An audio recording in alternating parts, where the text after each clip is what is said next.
Good evening and welcome to Thai PBS World. At this very juncture of COVID-19 having second wave in many countries, Thailand still keep our guard up.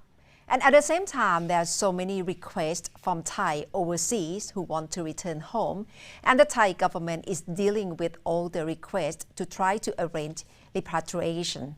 Thai PBS World tonight, Khun Nat Bunnak and me talk to Deputy Spokesperson of Ministry of Foreign Affairs.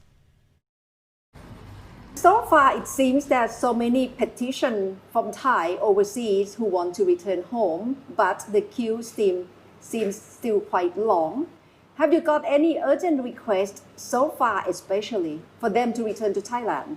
Well, yes.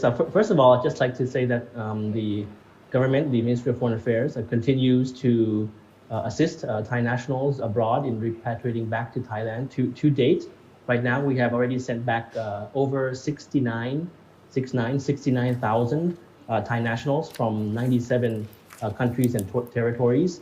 The Ministry of Foreign Affairs, or CSA, has been directly alerted of various cases, be it in Europe or in other countries around the world. So the system in place is meant to address that. The many embassies with long queues actually have effective working applications right now for Thai nationals to enter into the system to apply for the return certificate and with all the documents. And what about the ban of international flights to arrive in Thailand by CAAT, Civil Aviation Authority of Thailand? They said it would have to be indefinite ban. So what is complaint among international visitors who would like to arrive at Thailand at this juncture? Have you got any complaints? Right now, as you know, we are one of the top countries that are able to control COVID around the world, and we've been recognized for that. So to get to that point for safety, of course, many measures still have to be in place.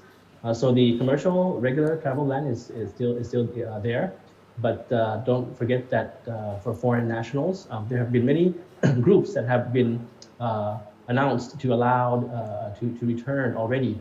I think the complaint, the worry is that the regular commercial flights are not there yet. That's why it has limited the freedom of choosing the date of coming into Thailand. It has the feeling that Thailand's kind of open for tourism once again. It's just that feeling, I think. But all in all, those who have the criteria, who are under the criteria to return to Thailand, they can apply at the embassy. And as I mentioned, almost 6,000 have already returned, and the numbers will increase every week. With the Thais who are desperate to come back to Thailand, as there have been many cases that want to come back because their parents are dying or they have to meet someone there.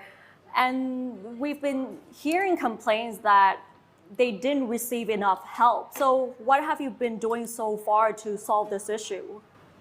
On the communication with embassies, as I mentioned just now, some staff were infected because of their work. So they're living actually in a risk area, but continuing to serve the Thai people there.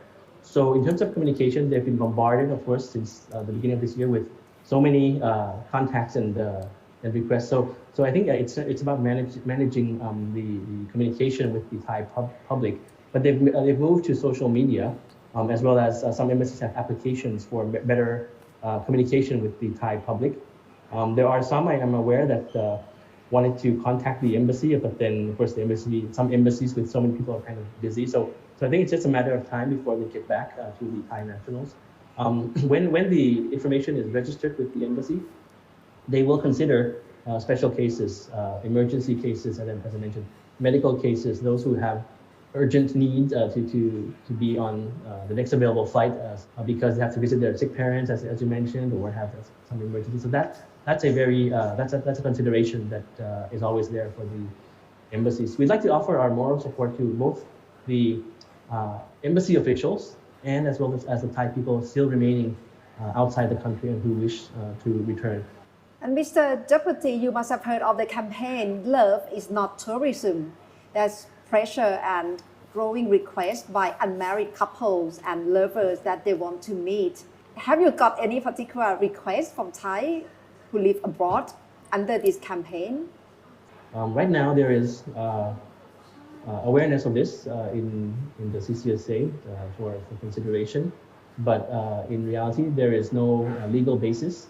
There's no legal basis yet to refer to, because in any documentation or in any government service, any issue that you contact with governments officially, the marriage certificate is very important to prove the relationship that you have with, for example, a Thai girlfriend or boyfriend. I say that because they're not married, right? So there's no proof of that yet, but we're aware of the issue. However, if, for example, there's no marriage certificate, but they have a child, the foreign national can actually attest to being the father of that Thai child, half Thai child, and that can be considered as a member of a Thai family. So that is considered a category that can enter the country. I think it's a problem that's relevant in many countries around the world now. I saw on social media that many countries are looking into this because there's no actually legal basis for that return yet.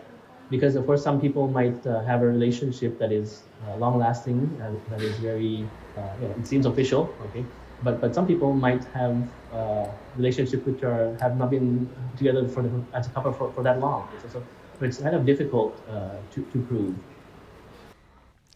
And that's all from Thai PBS World tonight. Thank you very much for watching.